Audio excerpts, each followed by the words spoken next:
لقومه يا قوم إنكم ظلمتم أنفسكم باتخاذكم العجل وتوبوا إلى بارئكم فاقتلوا أنفسكم ذلكم خير لكم عند بارئكم فتاب عليكم إنه هو التواب الرحيم وَإِذْ قُلْتُمْ يَا مُوسَى لَن نُّؤْمِنَ لَكَ حَتَّى نَرَى اللَّهَ جَهْرَةً فَأَخَذَتْكُمُ الصَّاعِقَةُ وَأَنْتُمْ تَنظُرُونَ ثُمَّ بَعَثْنَاكُم مِّن بَعْدِ مَوْتِكُمْ لَعَلَّكُمْ تَشْكُرُونَ وَظَلَّلْنَا عَلَيْكُمُ الْغَمَامَ وَأَنزَلْنَا عَلَيْكُمُ الْمَنَّ وَالسَّلْوَىٰ كُلُوا مِن طَيِّبَاتِ مَا رَزَقْنَاكُمْ وَمَا ظَلَمُونَا وَلَٰكِن كَانُوا أَنفُسَهُمْ يَظْلِمُونَ۔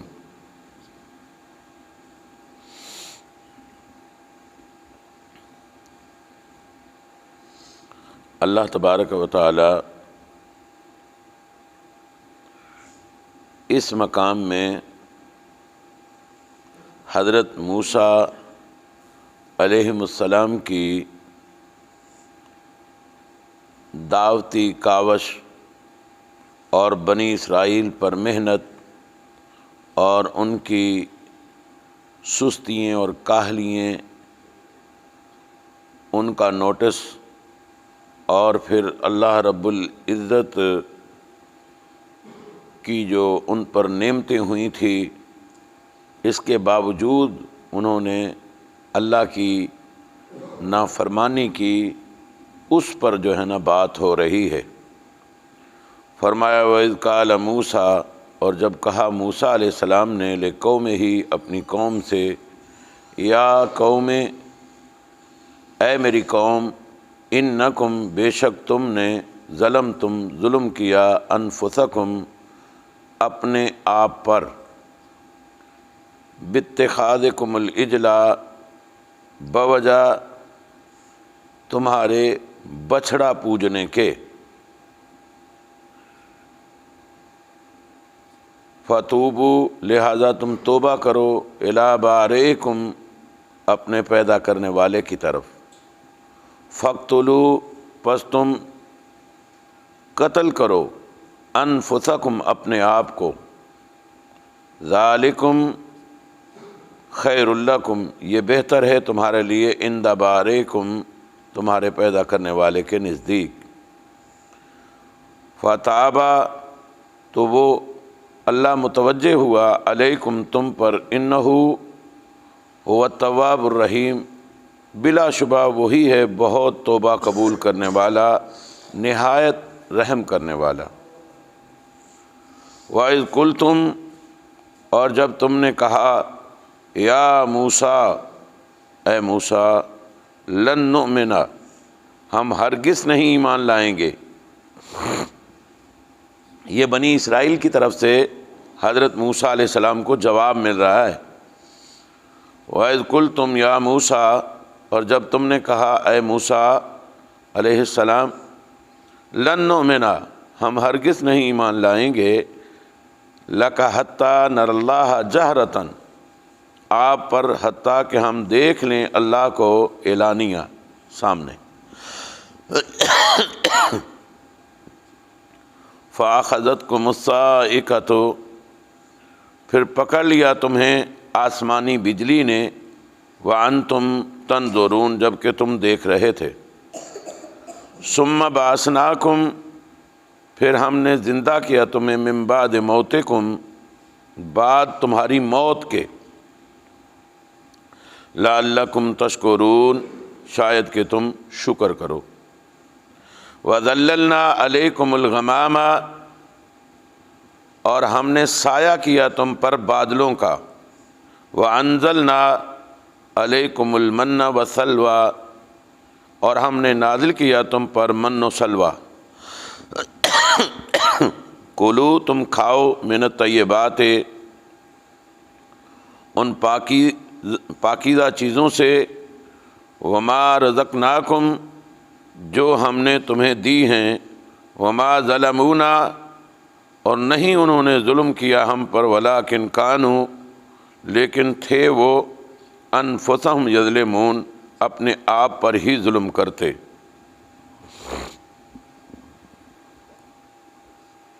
جب موسیٰ علیہ السلام نے اپنی قوم سے کہا کہ تم نے یہ بچڑا پوج کر کے نا بہت بڑا ظلم کیا ہے، اور اس بچڑے کی پوجا تمہاری بربادی ہے، پھر حضرت موسیٰ علیہ السلام نے اس بچڑے کو جلایا، اور حضرت ہارون علیہ السلام کو اور سامری کو بھی سخت جو ہے الفاظ سے ڈانٹا۔ تو اس کے بعد اللہ تبارک و تعالیٰ نے فرمایا کہ جنہوں نے بچڑے کی پوجا کی ہے اب ان کی توبہ اس شکل میں ہوگی کہ یہ ایک دوسرے کو قتل کریں، اور پھر ان کی توبہ کی یہ شکل بھی احادیث میں آتی ہے کہ جنہوں نے بچڑے کی پوجا کی تھی ان کو بٹھا دیا گیا،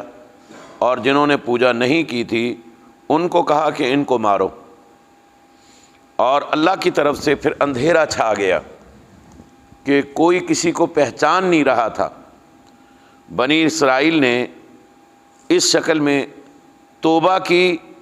پھر جب ایک دوسرے کو مارنا شروع کیا، جب سایہ ہٹ گیا، اور حضرت موسیٰ علیہ السلام بھی اللہ سے دعا کر رہے تھے، اللہ اس طرح تو بنی اسرائیل ختم ہو جائیں گے، تو ان کو معاف کر دے، لیکن وہ سایہ ختم ہو گیا، اور جب دیکھا تو 70,000 کے لگ بھگ لوگ مر چکے تھے۔ استغفر اللہ۔ تو پھر لوگوں کو بڑا اس چیز کا غم ہوا، کسی کا بیٹا مرا، کسی کا بھائی مرا، کسی کا باپ مرا، تو مرد عورتیں چیخ و پکار کر رہی تھیں۔ تو اللہ تعالیٰ نے فرمایا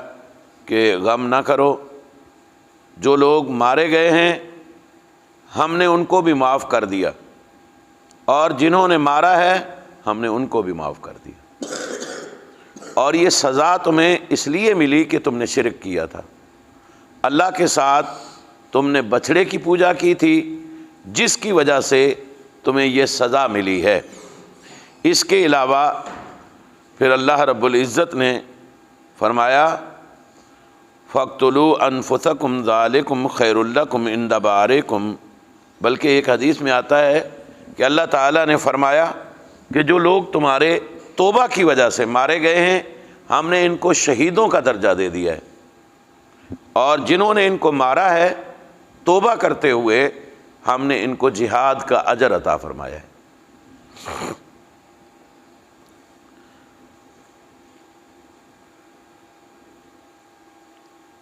پھر حضرت موسیٰ علیہ السلام 70 آدمیوں کو لے کر کے کوہ طور پر گئے، اللہ رب العزت نے ان کو وہاں بلایا، وَإِذْ قُلْتُمْ يَا مُوسَىٰ لَن نُّؤْمِنَ لَكَ حَتَّىٰ نَرَى اللَّهَ جَهْرَةً فَأَخَذَتْكُمُ الصَّاعِقَةُ وَأَنْتُمْ تَنظُرُونَ۔ وہ کہنے لگے ہم ہرگز ایمان نہیں لائیں گے آپ پر حتیٰ کہ ہم دیکھ لیں اللہ کو اعلانیہ سامنے۔ اللہ کہتا ہے پھر ہم نے ان کو پکڑ لیا ادھر۔ اچھا، اب وہاں کیا ہوا تھا جب یہ لوگ گئے موسیٰ علیہ السلام کے ساتھ؟ موسیٰ علیہ السلام نے اللہ کا کلام وہاں سننا تھا، انہوں نے کہا اللہ سے دعا کرو کہ اللہ ہمیں بھی اپنا کلام سنائے۔ پھر جب اللہ سے موسیٰ علیہ السلام کا کلام ہوا تو انہوں نے بھی سنا، سننے کے بعد کہنے لگے کہ ہم ایسے ایمان نہیں لائیں گے، ہم بھی اللہ کو ظاہراً دیکھیں سامنے، اللہ ہمیں نظر آئے پھر ایمان لائیں گے۔ یہ یہودی جو ہے نا بڑی لاڈلی قوم ہے، بنی اسرائیل۔ پھر اللہ فرماتے ہیں کہ ہم نے پھر ان کو پکڑ لیا۔ پکڑا کس شکل میں؟ فَأَخَذَتْكُمُ الصَّاعِقَةُ وَأَنْتُمْ تَنظُرُونَ، کہ پھر پکڑ لیا تمہیں آسمانی بجلی نے جبکہ تم دیکھ رہے تھے۔ مطلب آسمانی بجلی کڑکی، سارے کے سارے مر گئے۔ ثُمَّ بَعَثْنَاكُمْ، پھر ہم نے من بعد موتکم، پھر ہم نے زندہ کیا تمہیں بعد تمہاری موت کے، دوبارہ زندہ کیا اللہ نے ان کو، لعلکم تشکرون، شاید کہ تم شکر کرو۔ اچھا، یہ زندہ بھی ایسے نہیں ہوئے تھے۔ حضرت موسیٰ علیہ السلام نے کہا اللہ یہ تو سارے بنی اسرائیل کے چودھری ہیں، ان کے وڈیرے ہیں اور گھروں کے سربراہ ہیں، میں ان کو لے کے آیا ہوں، اللہ یہ مر گئے تو میں واپسی اکیلا جب جاؤں گا تو بنی اسرائیل مجھے کیا کہیں گے، مجھے کیا جواب دینا ہوگا ان کو، اے الہ العالمین ان کو زندہ کر دے۔ اللہ تعالیٰ نے دوبارہ ان کو زندہ کیا۔ اچھا، زندہ کرنے کے بعد پھر اللہ رب العزت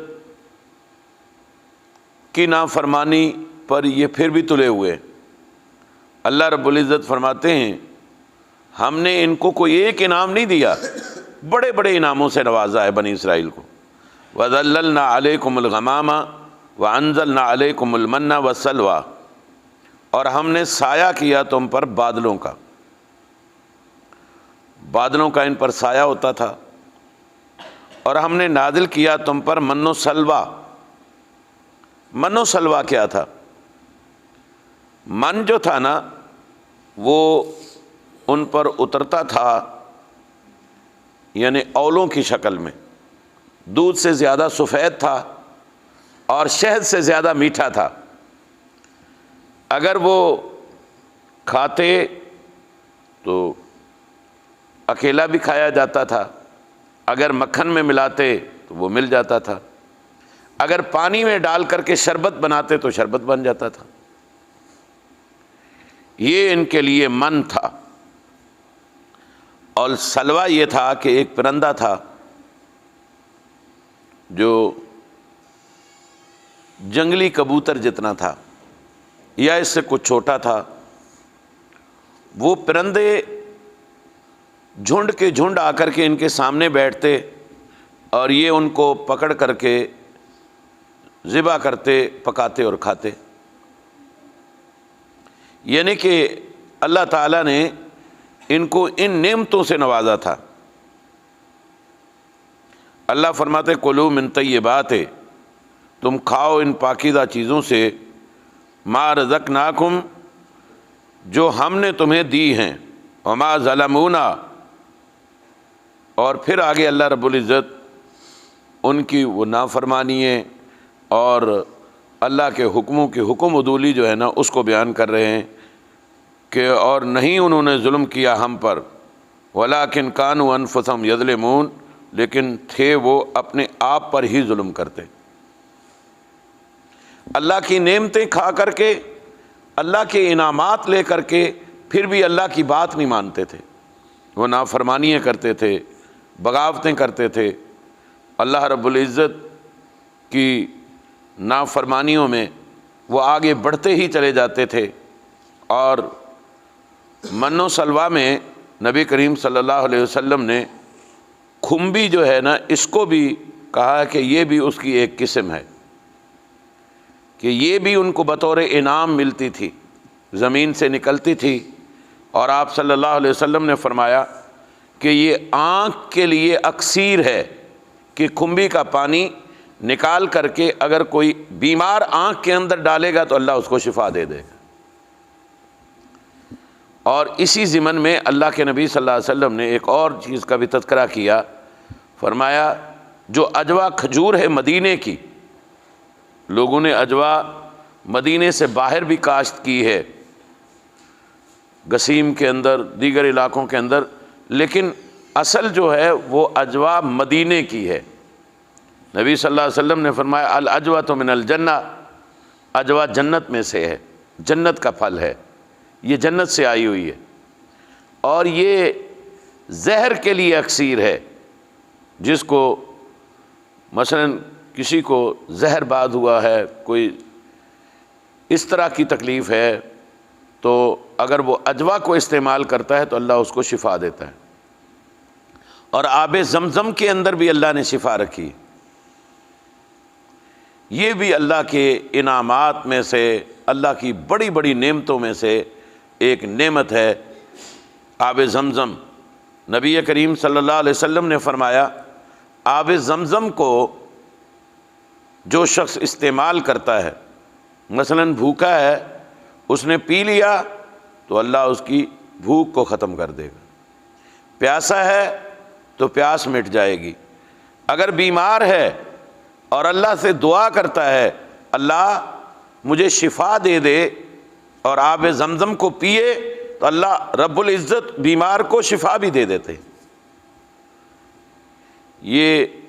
کچھ چیزیں ہیں جو اللہ تعالیٰ نے جنت سے دنیا میں رکھی ہیں۔ تو میرے عزیز بھائیوں، یہ ہے بنی اسرائیل کا قصہ کہ وہ اللہ کی نعمتیں استعمال کرتے تھے لیکن پھر بھی اللہ کی فرما برداریاں نہیں کرتے تھے، نافرمانیاں کرتے تھے۔ تو اللہ رب العزت نے ان کو اتنے انعامات سے نوازنے کے بعد کہ وہ من و سلوہ کھا رہے ہیں، پی رہے ہیں، نعمتیں لے رہے ہیں اور بادل ان پہ سایہ کیے ہوئے ہیں، پھر بھی وہ اللہ کی نافرمانیاں کر رہے ہیں۔ ایک طرف یہ چیز ہے، دوسری طرف محمد صلی اللہ علیہ وسلم کی جماعت ہے، صحابہ کرام ہیں کہ جنگ تبوک کے اندر آپ صلی اللہ علیہ وسلم کے لشکر کا کھانا ختم ہے، پینے کو پانی نہیں ہے، کچھ نہیں مل رہا ہے، لیکن جو بچا کھچا مال تھا وہ آ کر کے اکٹھا کیا، لیکن اس میں بھی کچھ نہیں گزارا ہو رہا۔ اللہ کے نبی صلی اللہ علیہ وسلم نے ان کے لیے دعا کی، اللہ رب العزت نے اس تھوڑے سے سامان میں اتنی برکت ڈالی، پورے لشکر نے کھایا، ختم نہیں ہوا۔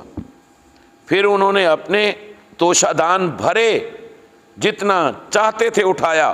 اللہ تعالیٰ نے پھر بھی اس کو ختم نہیں کیا۔ اور اللہ کے نبی صلی اللہ علیہ وسلم کی جماعت کو پانی میسر نہیں ہے، آگے ان کا بنی اسرائیل کا ذکر آ رہا ہے، اللہ تعالیٰ نے ان کو 12 چشمے دیے تھے پانی پینے کے لیے، لیکن پھر بھی یہ اللہ کا شکر نہیں کرتے تھے۔ محمد صلی اللہ علیہ وسلم کے پاس تھوڑا سا پانی لوگ لے کے آئے وضو کے لیے، آپ صلی اللہ علیہ وسلم نے اس پانی کے اندر اپنا ہاتھ مبارک رکھا، اللہ تعالیٰ نے اس کو چشمے کی طرح جاری کر دیا، اور لوگوں نے اس پانی کو استعمال کیا، جانوروں کو پلایا، وضو کیا، غسل کیا، اور پھر اپنے برتن پانی کے بھر لیے۔ پھر اللہ کے نبی نے ہاتھ نکالا تو اللہ رب العزت نے اس پانی کو پھر خاموش کرا دیا۔ یعنی کہ مسلمان محمد صلی اللہ علیہ وسلم کے صحابہ کرام اتنی بڑی تنگیوں میں رہ کر کے بھی پھر اللہ کا شکر کرتے تھے، اور بنی اسرائیل اتنی بڑی نعمتیں استعمال کر کے اللہ کی پھر بھی نافرمانی کرتے تھے۔ اس لیے امت محمد کو اور صحابہ کرام کو اللہ تعالیٰ نے پوری دنیا کی تمام امتوں پر اس وجہ سے فضیلت عطا کر دی کہ انہوں نے استقامت اختیار کی اور اللہ کا شکر کیا اور اللہ کی فرما برداریاں کی۔ آج بھی اگر ہم چاہتے ہیں کہ اللہ ہم پر بہت زیادہ اپنا فضل و احسان فرمائے، اللہ انعامات سے نوازے، تو پھر وہی راستہ ہے جو صحابہ کرام نے اختیار کیا تھا۔ اللہ ہم سب کو عمل کی توفیق دے۔ سبحان ربک رب العزت عما یصفون وسلام علی المرسلین والحمد للہ رب العالمین۔